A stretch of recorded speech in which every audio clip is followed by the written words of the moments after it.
Dum dum dee dum dum. Dee dum dum dum. Hello, y'all. How y'all doing? I'm your extraordinary king. Sorry. I mean president. My name is Bara. Hello, my name is. Let me be clear, as I always say. Oh, for crying out loud. Screw that creepy, greasy comb-over dipshit Axelrod. I told him to fix this crappy teleprompter 2 days ago. It must be made by Toyota. That sounds like the phone. Hello. King Bar. I mean President Bara. You are through to the big cheese. Numero no. Speak now. Hello, Mr. President. This is David Plouffe. Plouffe? David Plouffe. Do I know you? Yes, Mr. President. You recently reappointed me as your communications director. Oh, you are that Plouffe. Where the hell are you? I have been waiting for at least 10 minutes. I'm standing right in front of you, Mr. President. Of course you are. Just testing. You passed. I've been trying to catch your eye, sir. Waving my arms. Jumping up and down. But I gave up and phoned it in. And it worked. It was Bush's fault I failed to see you. Excellent, sir. Even without the teleprompter, you remembered talking point number 1. It is always Bush's fault. Yes. And if I forget, MSNBC reminds me every day. It is always Bush's fault. That is why I recalled it without my teleprompter, which was sabotaged by those Japanese bastards at Toyota. They have had it in for me since Bush dropped the atomic bomb on Nagasaki. Excellent historical point, Mr. President. You are the smartest man who was ever born. I know. This is what everyone has told me since I was a student for 10 years.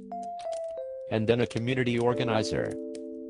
It is such an extraordinary burden to be so smart.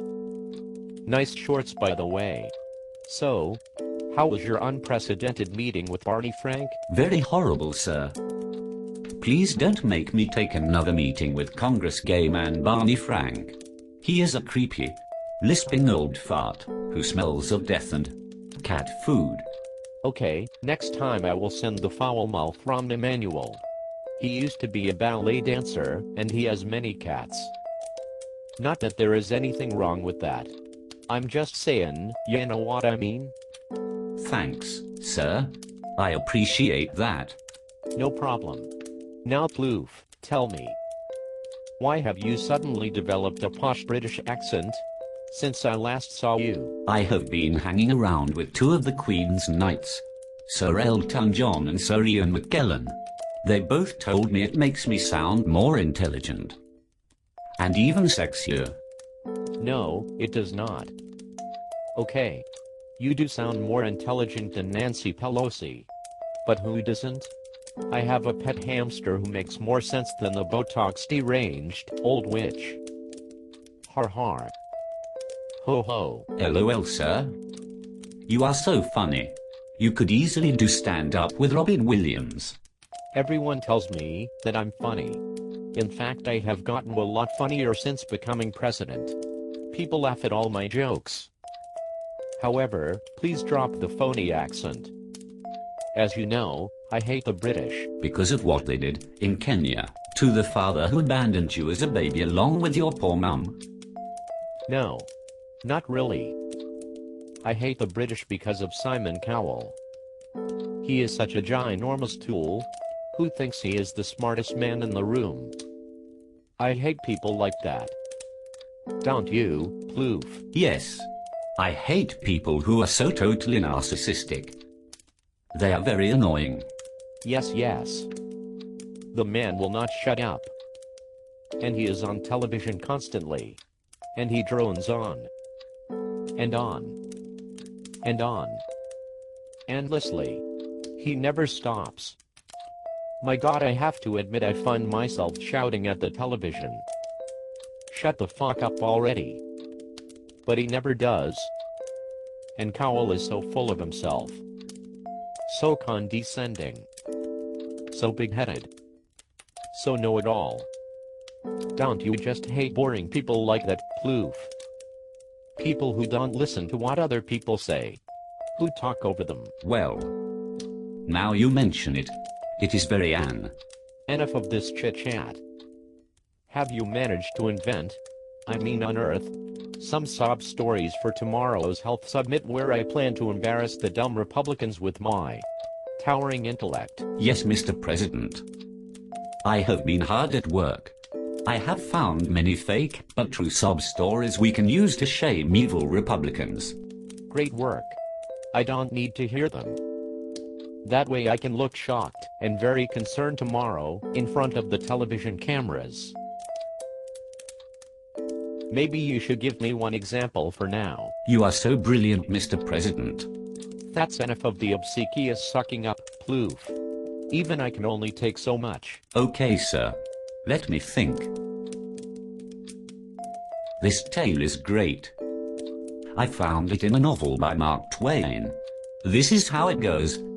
I even had one constituent. I am sure you will not believe this. And you know you won't, but it's true. This woman, her sister died, and this poor woman had no dentures. So she wore her dead sister's false teeth, which of course were not comfortable and did not fit. Can you believe that?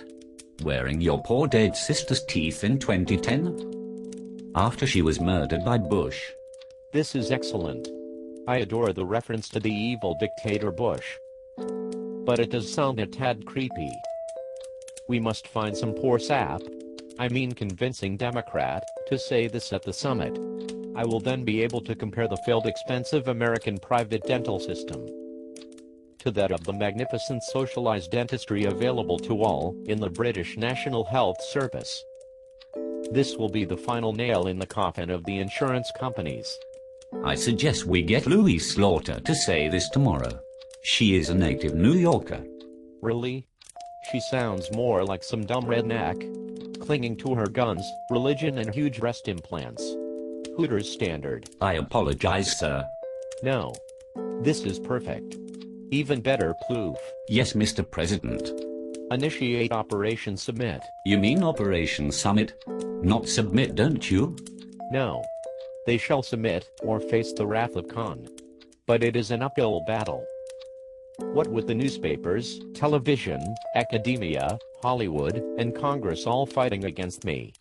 But all I need is another 6 hours of talking directly to the American people to convince them of my intellectual superiority. The American people love me, Plouffe. Just like Castro and Chavez are beloved by their people too. Of course they do, sir. But, and I hesitate to even mention it. Just one thing. What if they actually hate your guts? As the polls indicate. Then they will leave me no alternative but to use the nuclear option. Reconciliation. No. Reduce to rubble. When I nuke a few Tea Party strongholds and drop a few missiles on their ass, that should encourage the rest. Fantastic plan, sir. Whatever you say, sir. Just backing out the room, sir. See no sudden moves. Easy does it. See? Plouffe.